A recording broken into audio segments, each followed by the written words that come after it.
from the lowest of lows to the highest of highs. They finally get their first double podium of the 2022 season. Laurence, just take us through the weekend for Mercedes, because maybe it wasn't as promising starting out. Yeah, I think mixed feelings even after the checkered flag for Mercedes. Okay, it was their best result of the year, but the performance wasn't there.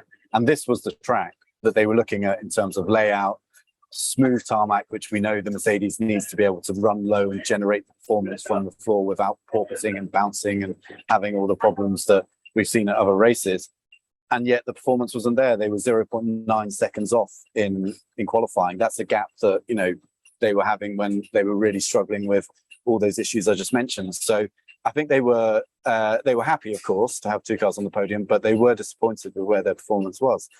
And it came after a weekend with a couple of upgrades as well. You know, they had some small changes to the floor, not as dramatic as the Silverstone upgrade, which they felt unlocked quite a lot of performance, but still not what they wanted. So, yeah, it's a funny one. So good result. Nice to get the two trophies to go back to Brackley with for them, I'm sure. But they leave there thinking, we thought our car was a bit quicker than this. George's performance was interesting. Right. There was a moment where he thought that Checo went outside, came back in front of him, and that he should have to concede the position. He's all over the radio about it.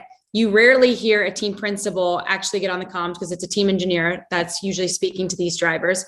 You hear the voice of Toto Wolff not once, but twice. And he essentially tells him, keep your head down, let it go.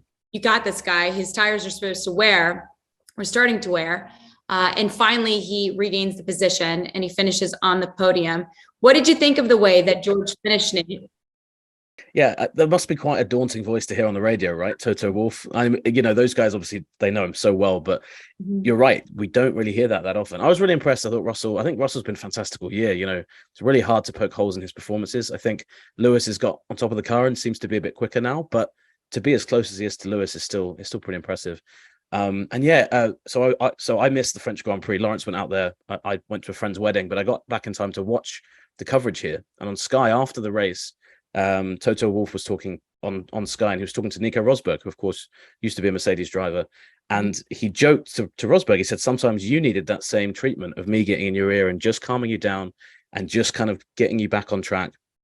And he said, because sometimes these drivers get so carried away in their heads. You know, Russell was shouting, I was ahead. And they said, no, you weren't. The replays showed you weren't. Like, get on with it. And I think it's a real credit to Russell that he responded the way he did. But I think it's a reminder, isn't it, that you've got a younger driver in the car there, a guy who is still chasing all of those career accolades. You know, he wants his first win, he wants his first pole position, all this stuff. And yeah, Wolff just getting on the radio and saying, you know, like you said, Casey, you've got this. You know, this is you're fine. Just calm it down. So yeah, really interesting. And I think we forget when we see these team principals, they're obviously bosses of teams, but they're also, you know, they're man managers as well. They manage these drivers day to day, and they get to know them so intimately. You know, that same treatment might not work with Lewis. You know, maybe it would, maybe it wouldn't. But I think it was interesting that Toto felt that kind of thing would work with Russell and calm him down. And yeah, he drove really well. And I think that a lot of these younger drivers, it's actually really interesting how the teams deal with all of them. And Russell, sometimes it does seem like he needs just to be told, no, it's fine. You know, put that to the back of your head, get on with it. And we know he's quick enough to, you know, to put in the results that he did. So yeah, I was really impressed with him. And in a race like that, it's easy to overlook him, but I thought he did really well.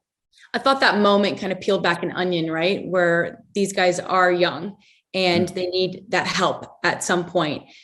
Max Verstappen maybe drives at his best when he's angry or fixated on something, but not everybody is like that. And so I thought that was very telling that, you know, George was able to regain his composure and then also get a result.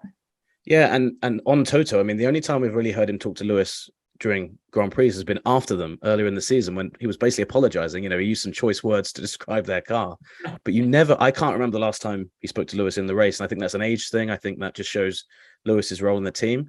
But I can remember in Bahrain in 2014, they had some pretty serious messages when it was Hamilton and Rosberg had that great fight wheel to wheel. That senior management come on and say, look, just bring these cars home. Okay, you can do what you want, but bring the cars home. So you do see it occasionally. And I think that it was quite a significant intervention. Mercedes has clearly been building and building and building every single week, tinkering, making some changes, trying to figure this car out. Obviously, the result in France was very, very promising. Laurence, do we feel like we're finally at a place where they're going to continuously challenge each weekend? I think there's still a little bit in no man's land. Again, it's just the performance versus the results. The one thing they've really got going for them, I think, is that reliability wise, the car seems pretty bulletproof. It keeps finishing races. The only one I think of top of my head at the moment was Russell when he spun off, got taken out at the start of the British Grand Prix. So they've got a real solid basis of a car there.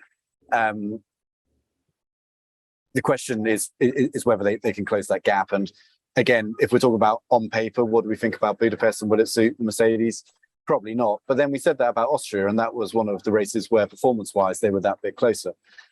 So they can surprise us from time to time. But I think at the moment it really is just a case of understanding where that performance went in France, perhaps making some changes and trying to claw it back. But it's a big ask. 0.9 of a second in qualifying is huge in Formula One terms. That is a massive gap to overcome. And it's not the kind of thing that I think they'll find just from one weekend to the next. Thanks so much for watching ESPN on YouTube. And for more sports highlights and analysis, be sure to download the ESPN app. And for premium content and live streaming, subscribe to ESPN Plus.